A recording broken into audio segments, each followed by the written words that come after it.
Hey, I don't even know why I'm telling you this. I guess sometimes you just have to say things out loud to believe they're real. My name's Alex.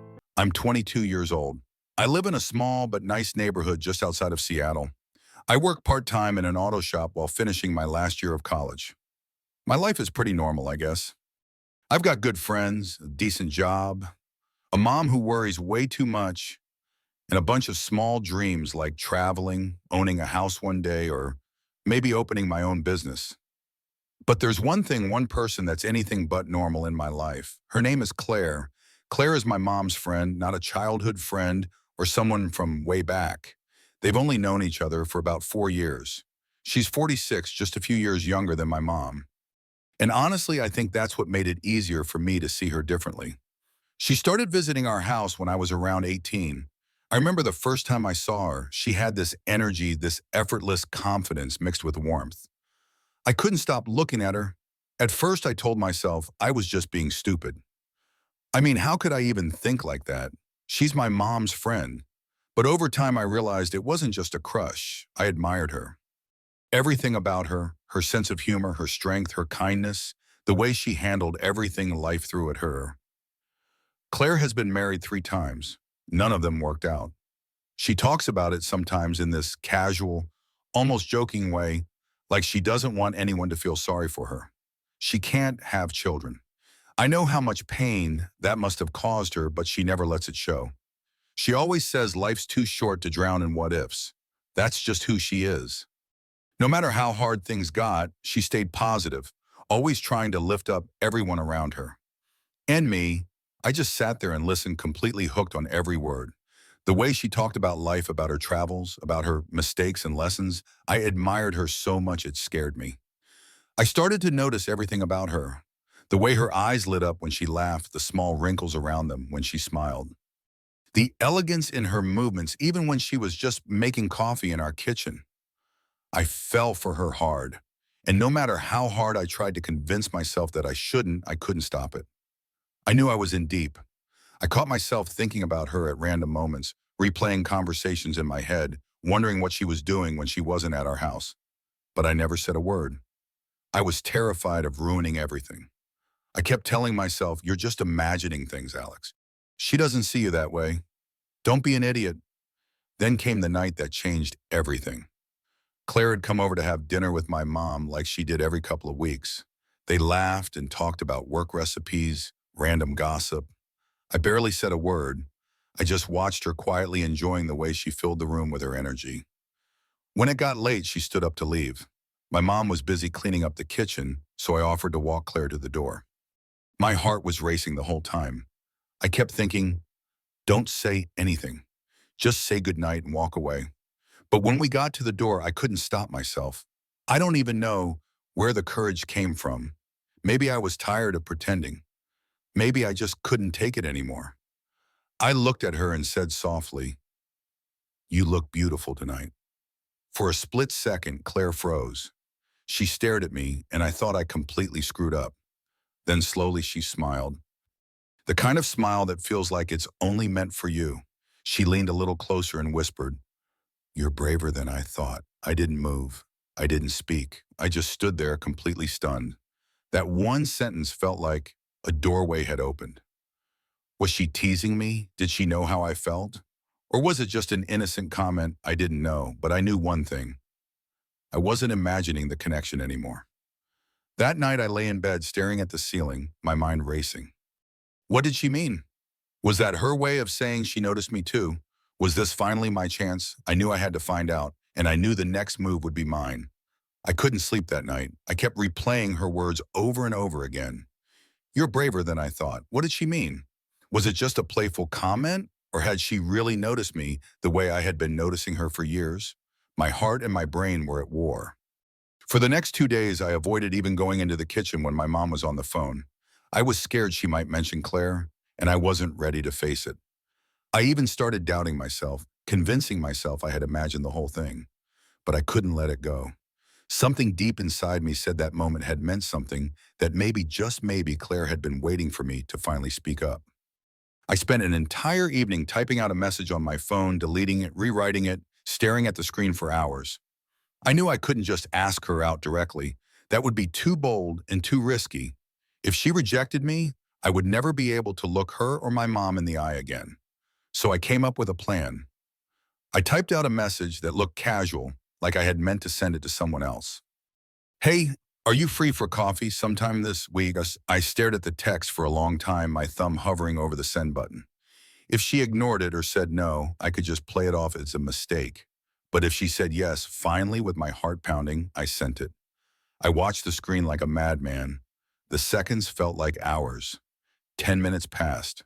Nothing. Then 15. My chest tightened. You idiot. What were you thinking? Then it happened. My phone buzzed. I almost dropped it trying to pick it up. The message read, "Sure, let me know what day works best for you." I stared at it stunned. I must have read it 20 times before I believed it was real. She had said yes. The next few days were torture. I wanted to message her back immediately, but forced myself to wait a few hours not to seem desperate.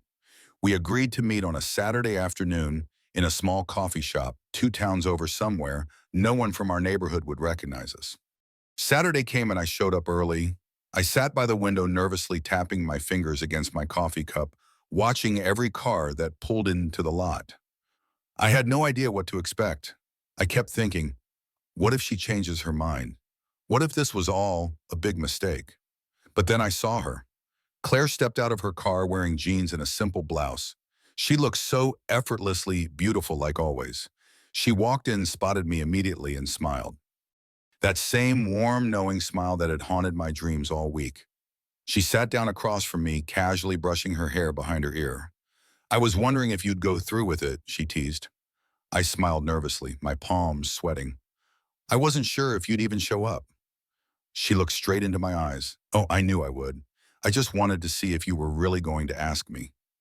I laughed awkwardly, feeling both relieved and terrified at the same time. The conversation started slow. We talked about safe topics at first, schoolwork, the weather. I told her I was finishing up my degree and working at the shop. She told me about her new hobby, photography, but after about 20 minutes, she leaned forward just slightly and said, "You really think I didn't know how you look at me?" I froze, my face flushed. "What?" She smiled kindly, not mocking, but understanding. "We women know these things, Alex. You can't hide it from us. I've known for a long time." I swallowed hard. My heart was pounding in my ears. "I'm sorry if that made you uncomfortable. I never wanted to cross any lines." She gently waved her hand to stop me. "You didn't. That's why I never said anything. I didn't want to embarrass you or make things complicated between me and your mom. But I'm here now, aren't I?" I stared at her, speechless. I had dreamed about this moment, rehearsed 100 things I would say if it ever happened. But now my mind was blank. I just couldn't keep it to myself anymore, I finally blurted out. "I've tried to ignore it to convince myself it was stupid, but I, I really like you, Claire. I have for a long time." Her expression softened, and she reached out lightly, touching my hand across the table. "I know Alex and I like you too. You're sweet, genuine, and yes, brave." We sat there silently smiling at each other.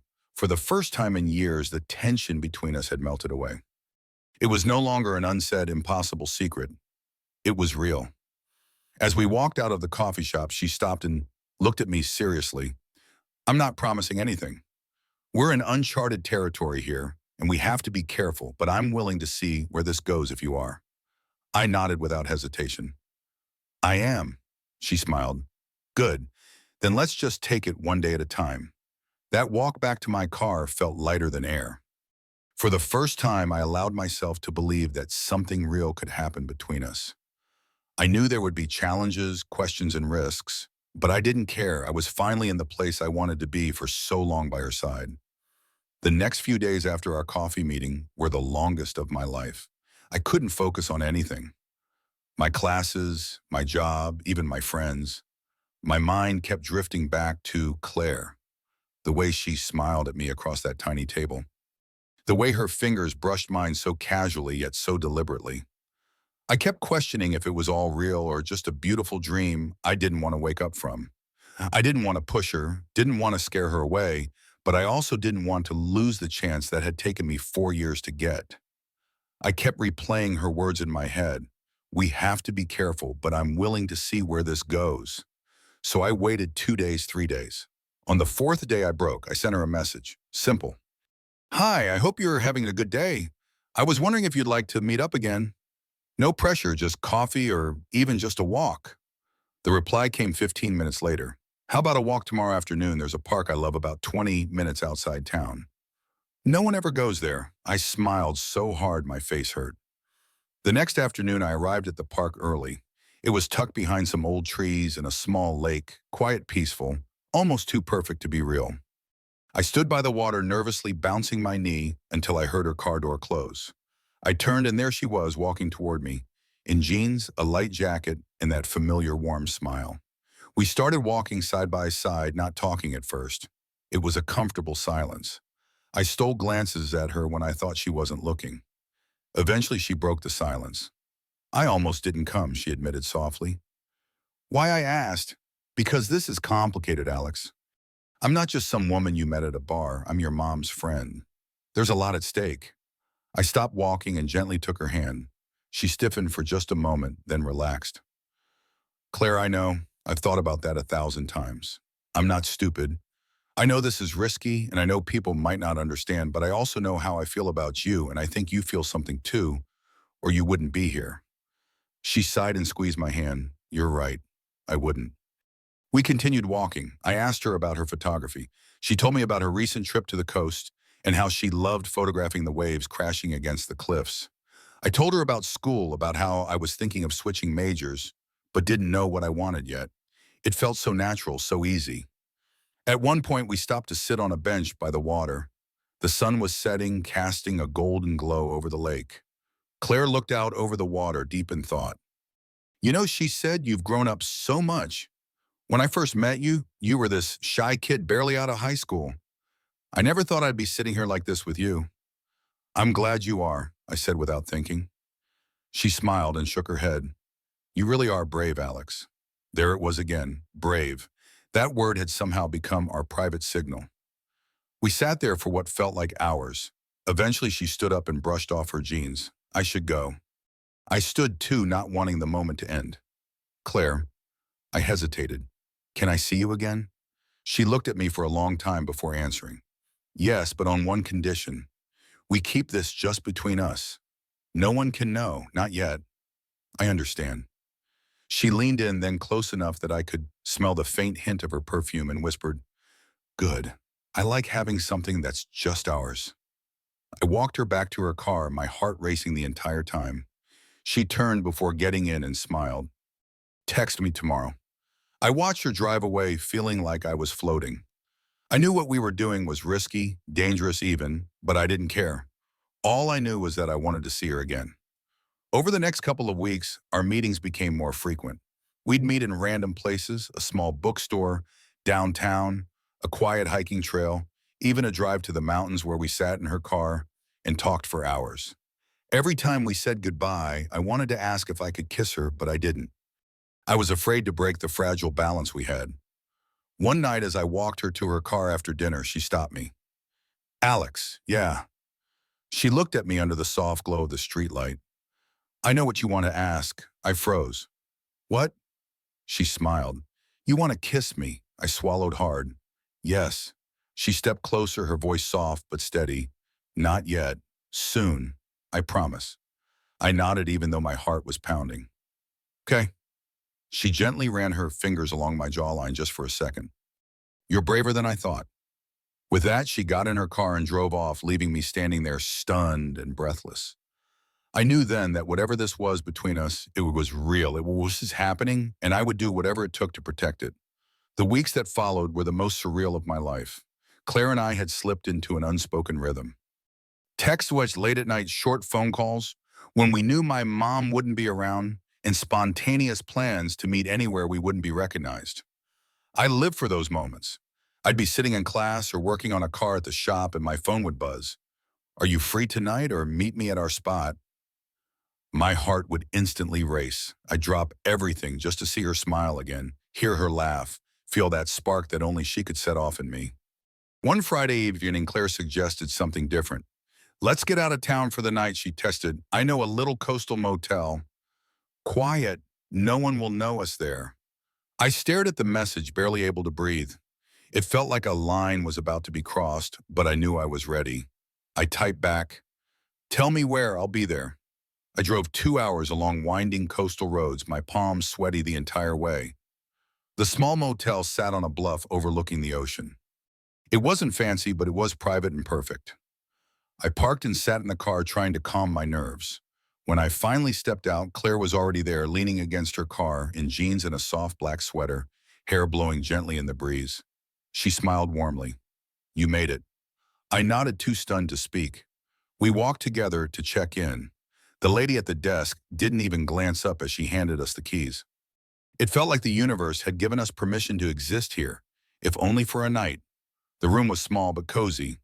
One queen bed, a window facing the ocean, the sound of waves crashing against the shore just below. Claire dropped her overnight bag by the door and sat on the edge of the bed, kicking off her shoes. I stood awkwardly by the window. "I've never done anything like this," I admitted. She gave me that soft, knowing smile. "Neither have I." We ordered takeout and ate sitting on the bed, laughing about how bad the food was and how perfect the night still felt. We talked for hours about everything. Her failed marriages, the pain of not being able to have children, my hopes for the future, how scared I was to lose her if anyone ever found out. As the night wore on, the conversation slowed. The room grew quieter, the soft sound of the ocean filling the silence.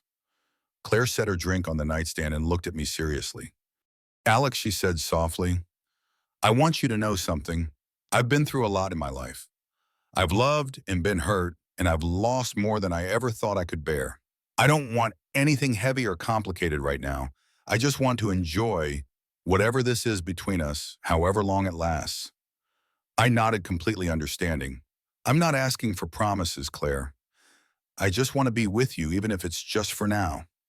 She smiled and slowly reached for my hand. "Come here." I sat beside her, heart pounding. She brushed my hair gently away from my face, her fingers soft and warm. "You're a good man, Alex," she whispered. "You've given me something I thought I'd lost forever. The feeling of being wanted for who I am, not for who someone else wants me to be." That was the moment we crossed the line we had been dancing around for weeks.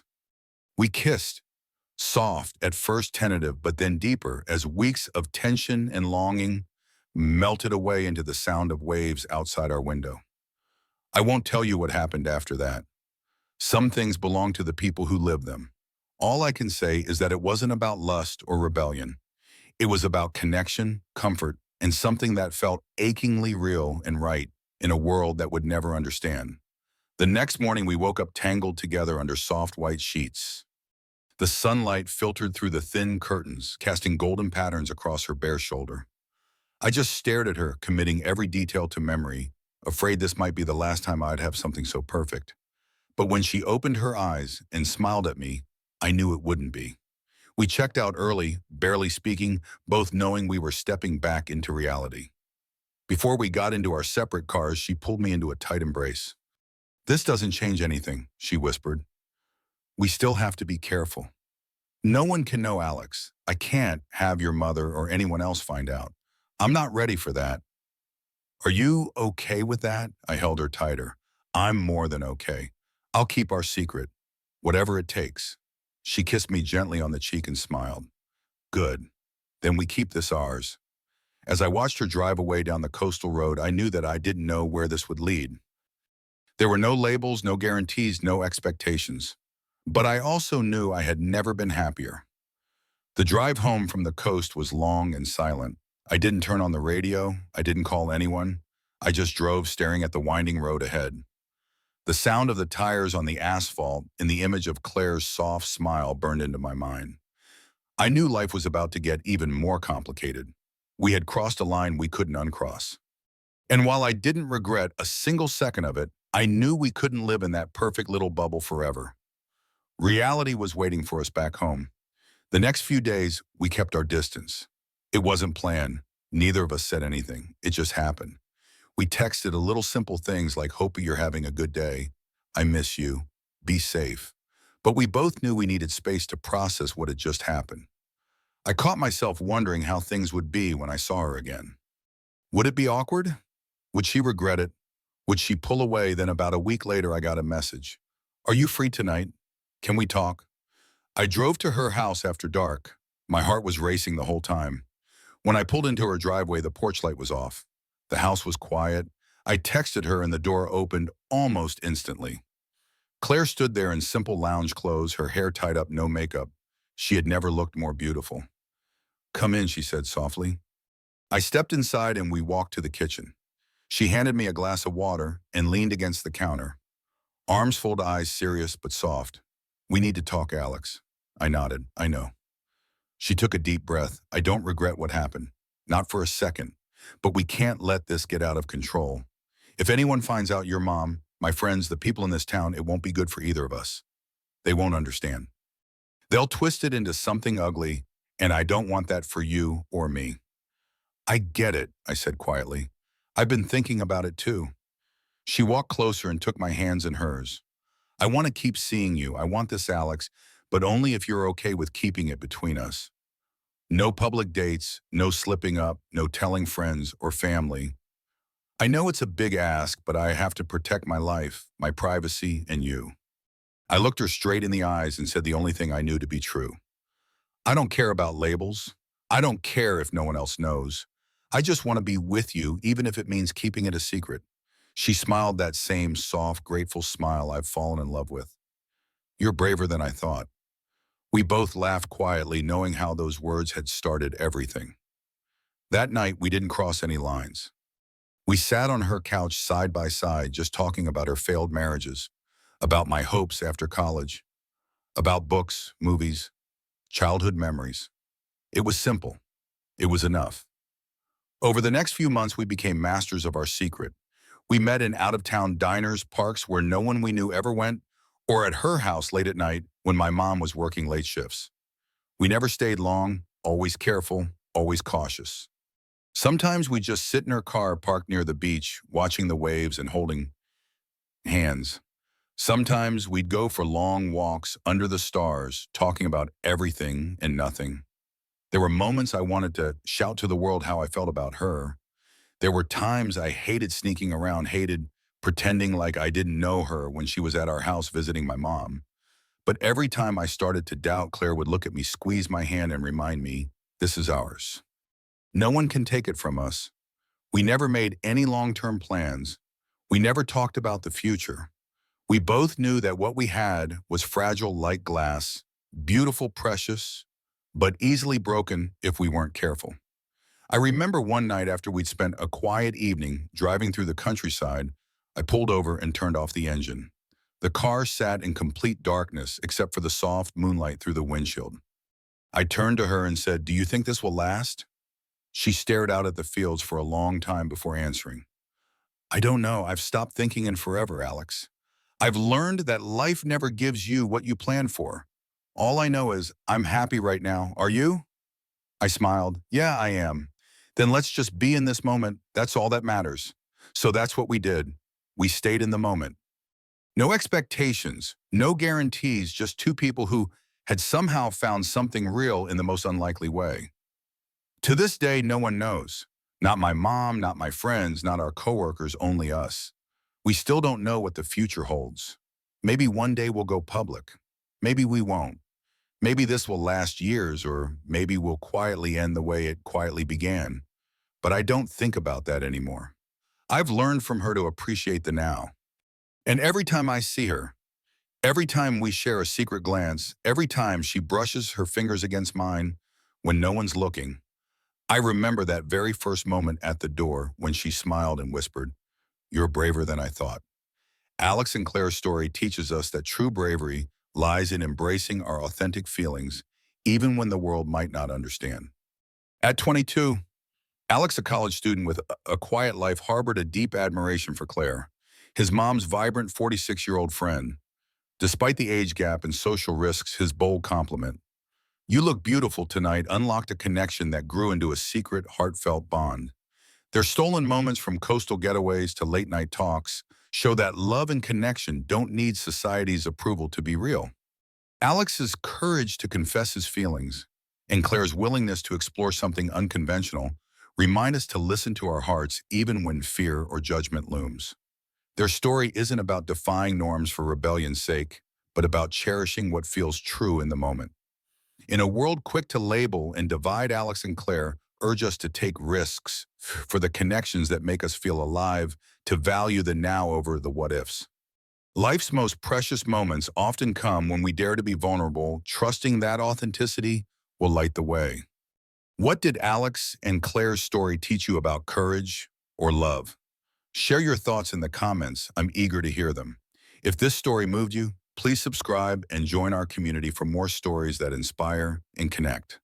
Let's keep chasing what's real together.